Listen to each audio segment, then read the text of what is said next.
A very good afternoon and welcome to Africa Today. I am Peace Ogenegbawe.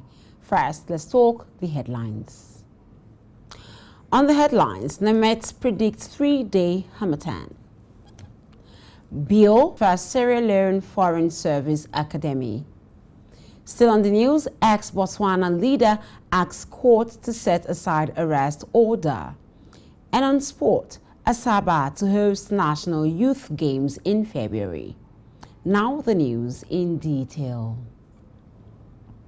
Nigeria's Deputy Senate President, Ovie Omoagege, has disclosed that the Local Government Autonomy Bill is one of the biggest challenges facing the ongoing review of the 1999 Constitution and remains a priority to the executive arm. Omoagege, who is the chairman of the National Assembly Constitution Review Committee, disclosed this in State House correspondents on Thursday after a private meeting with Nigeria's President Muhammadu Buhari in his office. He, however, expressed optimism that there will be more votes in favor of this bill, particularly because the President of the Senate, Ahmed Lawan, is actively working to find a resolution. I can tell you that the National Assembly, we have fulfilled our part of that bargain. What is now left is to get the concurrence of 24 houses of assemblies of the state. The Delta-born legislator equally claims that the constitutional review process is an exercise in futility, adding that state houses of assembly have failed to vote on the amendment bills on local government autonomy passed and transmitted to them for concurrence. Recall that the National Assembly had on March 29, 2022 transmitted 44 constitution alteration bills to the 36 states houses of assembly for concurrence. The Independent National Electoral Commission, that is INEC, has established committees for National Situation Room and Collation Center for the 2023 general elections. The Commission stated this via its official social handle on Thursday. The chairman of the commission, Mahmoud Yakubu, while inaugurating the committee, charged its members to start work in earnest and discharge their responsibilities diligently. Yakubu would head the Collaboration Secretariat Committee, while the National Commissioner, May Agbamuchembu, would chair the Situation Room Committee. According to the National Commissioner and Chairman of Information and Voter Education Committee, Festus Okoye, the Commission during its weekly meeting on Thursday had deliberated on several issues, including the venue for the National Situation Room and Collation Center for the 2023 general elections. We move to Delta, where the state chapter of the Nigerian Medical Association, that is NMA, has rejected what is called hasty report pushed out on Tuesday by the Delta State Police Command on the murder of Dr. Uyi Iluobe at his clinic, Ohara, in Ethiopia West local government area of Delta State by unidentified assailants. The police command spokesperson, Bright Edafi, DSP, put out what he said was the outcome of the police preliminary investigation into the December 29, 2022 killing in Ohara. Shortly after meeting between the state's police commissioner, Muhammad Ari Ali, and representatives of the NMA Delta. The NMA accused the police of trying to create the erroneous impression that their colleague and victim of the attack had died in cult-related violence, a situation that could becloud proper and full investigation into the dastardly act. Speaking with newsmen in Asaba yesterday, the vice chairman of NMA Delta State, Anthony Okuze, said that it was disheartening that the police would issue a report on the unfortunate incidents even before they had interrogated the paramedic staff and workers in the clinic.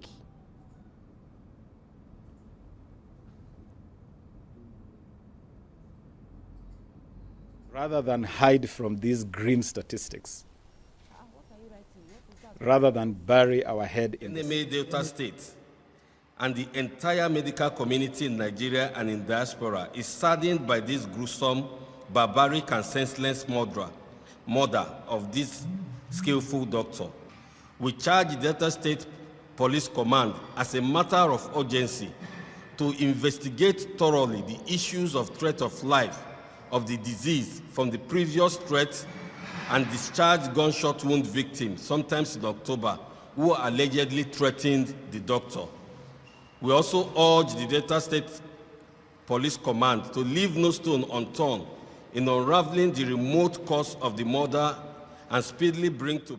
While also reacting, the Secretary of NMA, Oge Great Nwokule, implored the security agencies to double their efforts in bringing the perpetrators of this third-deadly act to book speedily. You are watching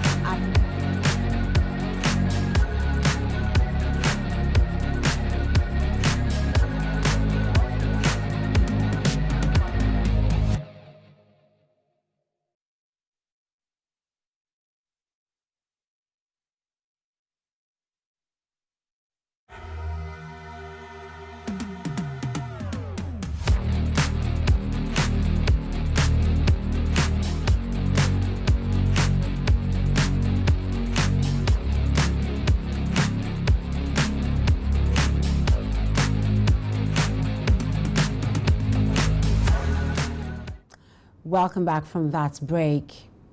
We now move to stories from other parts of West Africa. The campaign for Sunday's January 8th legislative elections in Benin Republic ends this Friday at midnight. Newsmen gathered that 7 parties, 3 of which claim to be in opposition, are vying for the 109 seats in the National Assembly. Among them, Le Democrats, the party of former President Thomas Boni Yayi, is participating in a ballot for the first time and will have to measure its strength.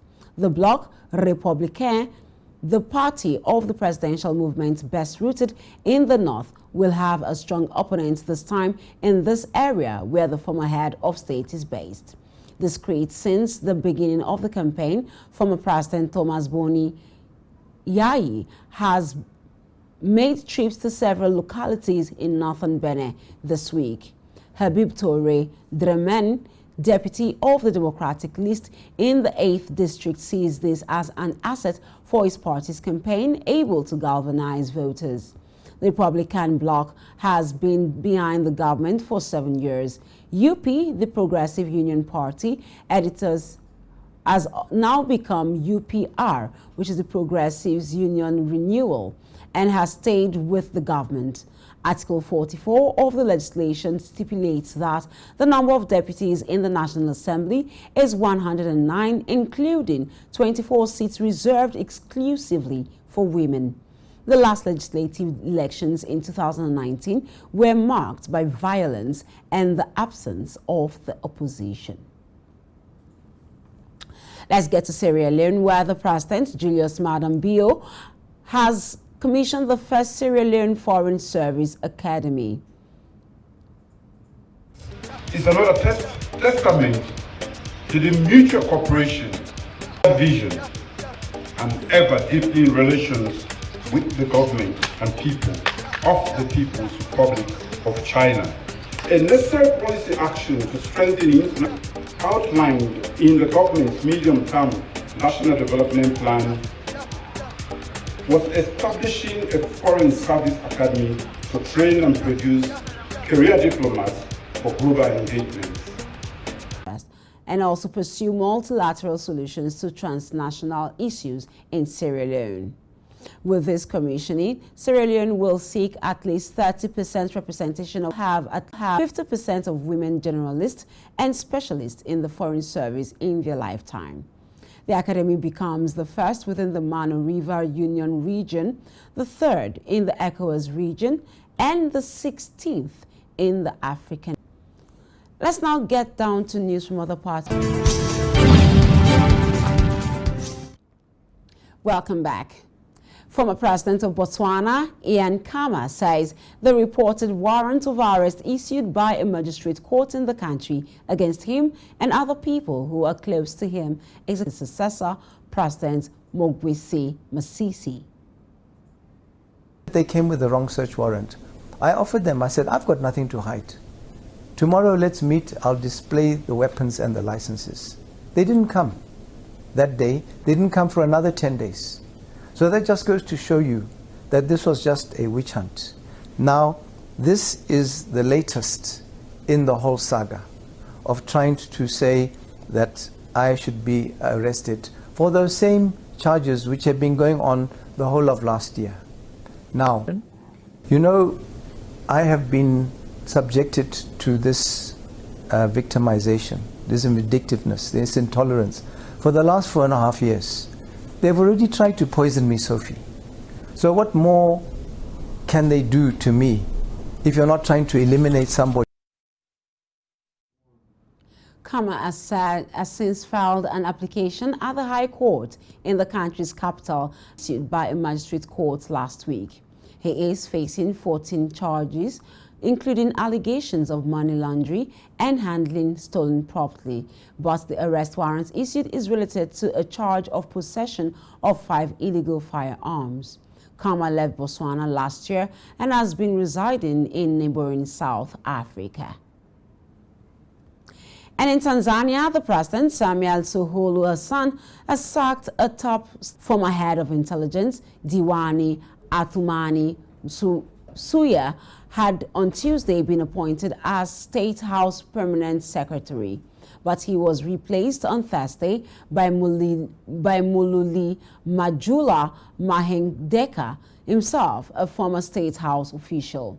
Msuya was appointed as head of Tanzania Intelligence and Security Services in September 2019. Was offered in a statement from the president's office that announced the changes via the social media platform. You're still watching Africa Today on Hills TV. Let's get down to business news. Stay with us.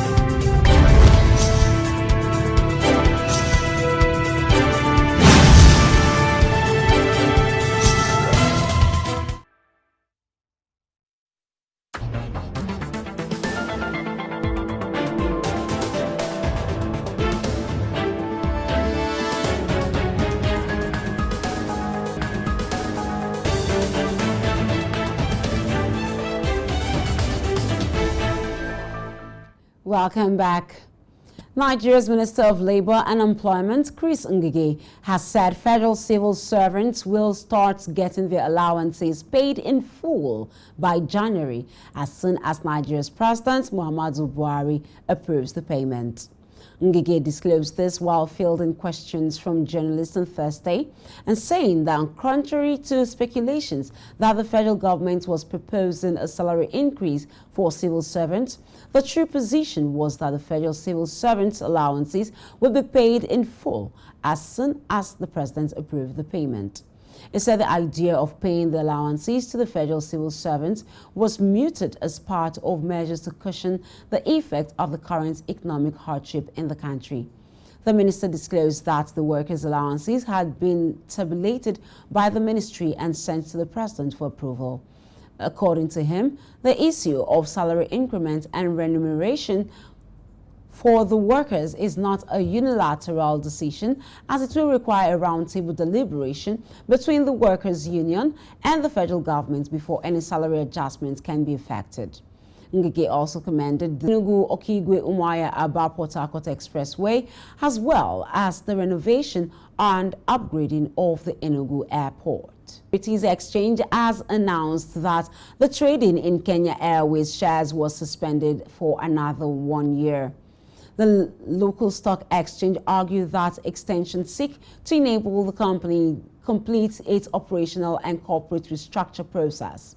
Findings show that Kenya Airways shares were first suspended in 2020 as lawmakers were considering a plan since dropped for the state to take full ownership of the carrier.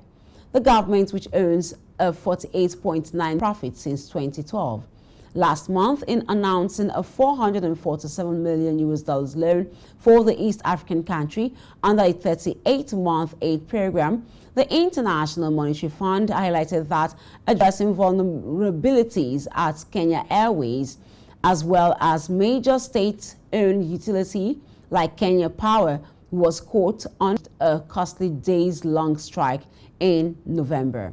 Kenya Airways was founded in 1977 following the demise of East African Airways and now flies more than 4 million passengers to 42 destinations annually.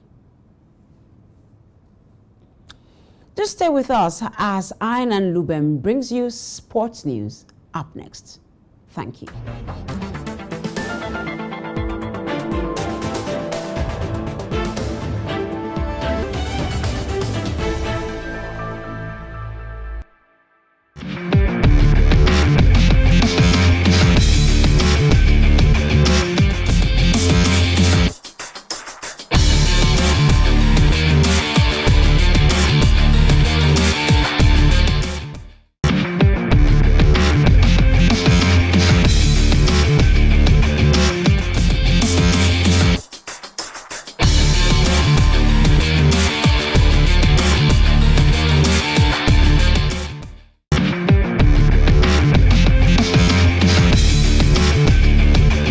Again scheduled to hold on the 21st of January in Bauchi State, but the date and venue have been changed.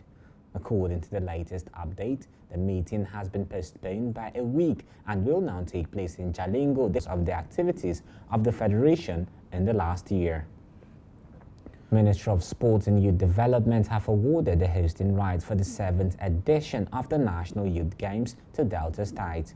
The choice of Delta First National Sports Festival, which was also hosted by Delta State, as contained in the press release signed by Mohammed Manga, who is the Director, Press and Public Relations of the Sports Ministry. The state has equally expressed its readiness to host the Games from February virtual meeting. The Permanent Secretary, Federal Ministry of Sports and Youth Development, Ismaila Abubakar, stated that the National Youth Games has since inception become a veritable ground for harvesting the huge talents.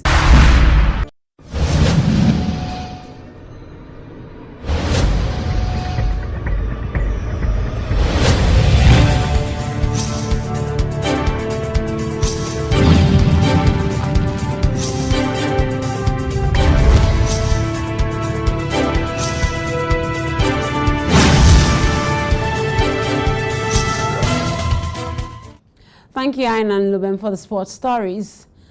Now back to the rest of the news. The Nigerian Meteorological Agency, that's NIMET, has predicted dust haze weather condition, also known as Harmattan, from Friday to Sunday across the country, Nigeria. NIMET's weather outlook released in Abuja anticipated prospect dust haze at Katsina and Jigawa forecast period, with moderate dust to 5,000 meter forecast period. Individuals as the current dust weather condition. With the information, the public is also advised pension over the atmosphere. And that's Africa Today. But before we go, here are the headlines again. We told you that NIMET has predicted 3-day Harmattan in Nigeria. From Sierra Leone, BO commissions first Sierra Leone Foreign Service Academy. And from